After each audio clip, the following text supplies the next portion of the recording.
Sumusunod sa itinakdang firecracker zone ang mga nagbebenta ng paputok sa San Carlos City, Pangasinan. Pero sa bayan ng Bugalyon, ilang nagtitinda ng paputok ang nadiskubring wala sa itinakdang lugar.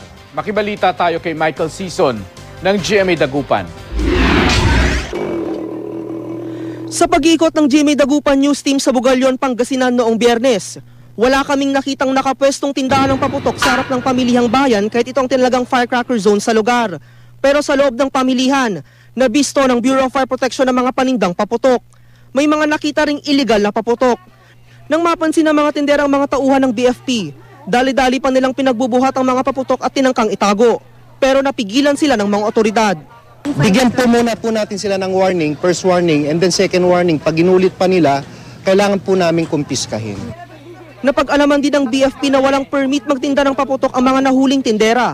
Hindi sila nagpa-interview. Nagrereklamo naman ang mga negosyanteng may permit sa pagtitinda ng paputok dahil apektado raw ang kanilang kita. Kung wala ang permit, dapat kumpiskahin sa munisipyo, di ba? Aminado ang Bugalyon Market Vendors Association na may ilang pwestong iligal na nagbebenta ng paputok.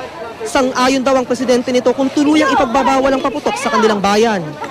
I am in favor, dami tao dito sa Bugalyon, in favor, ban of putok. Para wala na disgrasya. Di tulad sa Bugalyon, sumusunod sa tinakdang firecracker zone ang mga nagbebenta ng paputok sa San Carlos City. Ang ilan, nitong weekend pa nagsimulang magtinda. Wala pang binta, ma'am. Wala pa rin. Ano yung inaasahan natin? Sa 23, 24. Sana malakas na yung bintahan namin. Ngayon, mahina pa. Magbebenta ako, mga hanggang 11, ganun. Kasi yung mga dumadaan na magsisimbang gabi, parang nakabenta ng konti. Mahigpit naman daw ang monitoring ng BFP para matiyak na walang makalulusot na iligal na paputok.